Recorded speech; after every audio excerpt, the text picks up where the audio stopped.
Halo semua, perkenalkan nama saya Sonia Ramadini. Saya tutor sosiologi dan pemberdayaan di PKBM Negeri 3 Jakarta.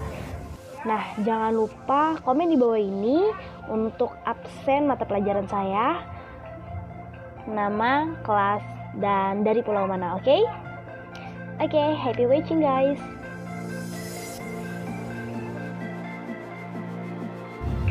Kita akan membahas tentang modul yang pertama untuk kelas 10 paket C, yaitu catatan waktu pengembangan sosiologi dan objek kajiannya.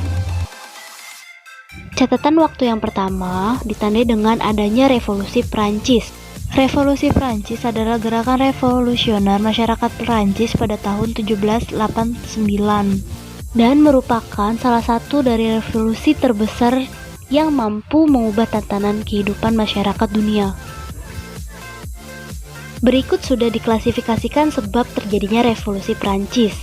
Yang pertama ada sebab umum, ditandai dengan pemerintah Raja Louis ke-16 yang absolut, lalu keuangan negara Prancis yang kacau balau, dan banyaknya jenis pajak yang memberatkan rakyat. Sebab khususnya itu beredar isu bahwa Raja Louis ke-16 akan menggunakan kekerasan untuk membubarkan badan konstitusi yang sedang melaksanakan sidang. Dampak dari revolusi Prancis bagi Prancis sendiri yaitu sistem feodalisme dihapuskan. Maksudnya, sistem sosial politik yang memberikan kekuasaan yang besar kepada golongan bangsawan. Yang kedua, terjadinya susunan masyarakat baru atau tidak mengenal pengembangan golongan. Yang ketiga, ada pendidikan merata untuk seluruh lapisan masyarakat, mau miskin ataupun kaya. Berikutnya, dampak revolusi Prancis bagi dunia.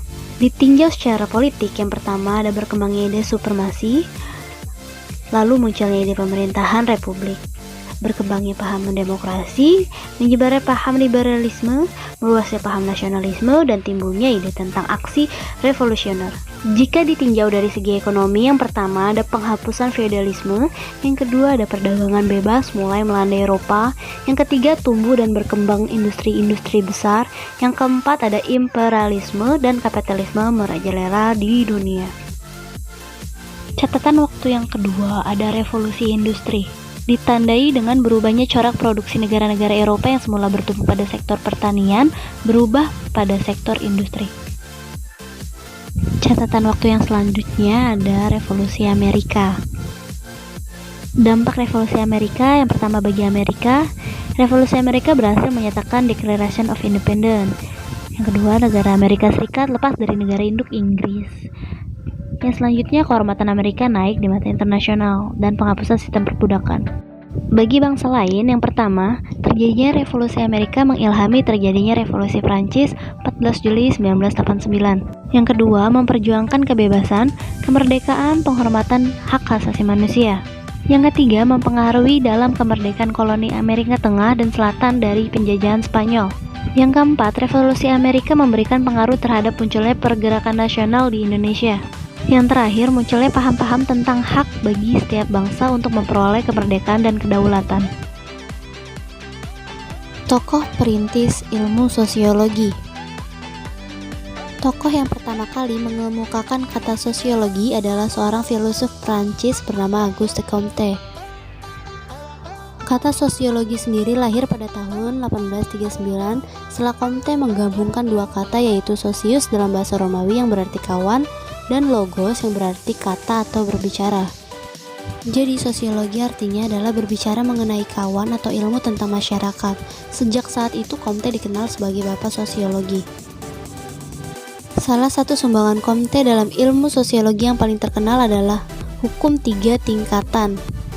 Yang pertama, tahap teologis, yaitu masyarakat mencari penjelasan dan solusi persoalan melalui pendekatan keagamaan.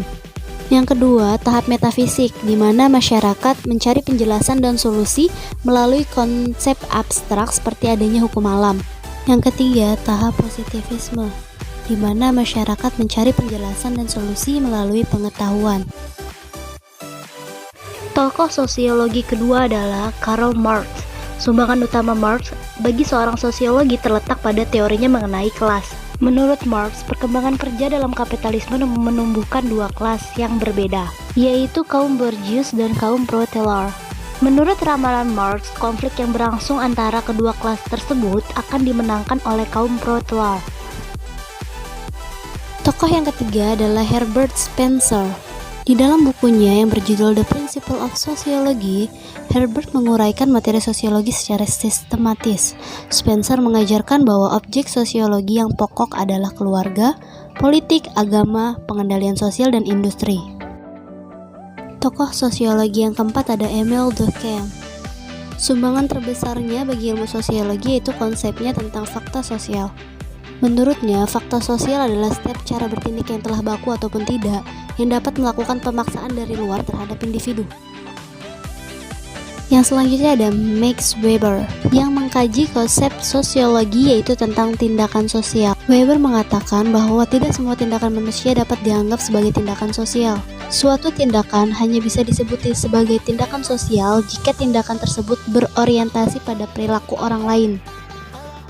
Berikut ini merupakan definisi sosiologi menurut para ahli. Yang pertama menurut Petrim A. Sorokin, yang mengemukakan bahwa sosiologi adalah ilmu yang mempelajari tentang hubungan dan pengaruh timbal balik antara aneka macam gejala sosial. Kedua menurut Auguste Comte. Menurutnya, sosiologi merupakan ilmu positif tentang masyarakat. Jadi masyarakat perlu dipahami dengan cara observasi dan klasifikasi. Selanjutnya ada Max Weber yang menyatakan bahwa sosiologi adalah ilmu yang berhubungan dengan pemahaman interpretatif mengenai aktivitas atau tindakan sosial manusia. Selanjutnya menurut Emile Durkheim, sosiologi adalah ilmu yang mempelajari fenomena atau fakta sosial. Selanjutnya ada tokoh Selo Sumarjan dan Sulaiman Sumardi menyatakan bahwa sosiologi adalah ilmu kemasyarakatan yang mempelajari tentang struktur sosial dan proses-proses sosial termasuk perubahan sosial. Selanjutnya ada Sujono Sukamto berpendapat bahwa sosiologi merupakan ilmu yang memusatkan perhatian pada segi-segi kemasyarakatan yang bersifat umum dan berusaha untuk mendapatkan pola-pola umum kehidupan masyarakat. Selanjutnya ada sifat-sifat sosiologi sebagai ilmu pengetahuan. Yang pertama, sosiologi termasuk rumpun ilmu sosial. Kedua, sosiologi merupakan ilmu pengetahuan yang kategoris atau bukan normatif. Yang ketiga ada sosiologi merupakan ilmu murni sekaligus terapan. Yang keempat ada sosiologi sebagai ilmu yang abstrak. Selanjutnya sosiologi bertujuan untuk menghasilkan pengertian-pengertian dan pola-pola umum. Lalu sosiologi merupakan ilmu pengetahuan yang rasional terkait dengan metode yang dipergunakan. Dan yang terakhir, sosiologi termasuk ilmu pengetahuan umum, bukan ilmu pengetahuan khusus. Hakikat sosiologi. Sosiologi berusaha mengkaji drama kehidupan sosial manusia, baik tindakan individual, tindakan kelompok, tindakan yang lazim, maupun tindakan yang tidak lazim. Sosiologi merupakan studi sistematis mengenai masyarakat manusia dalam keseluruhannya, baik dalam dimensi statis maupun dimensi dinamis. Objek kajian sosiologi. Objek kajian sosiologi adalah masyarakat yang dilihat dari sudut hubungan antar manusia tersebut di dalam masyarakat. Jadi pada dasarnya sosiologi mempelajari masyarakat dan perilaku sosial manusia dengan meneliti kelompok yang dibangunnya. Sosiologi mempelajari perilaku dan interaksi kelompok, menelusuri asal-usul pertumbuhannya serta menganalisis pengaruh kegiatan kelompok terhadap anggotanya.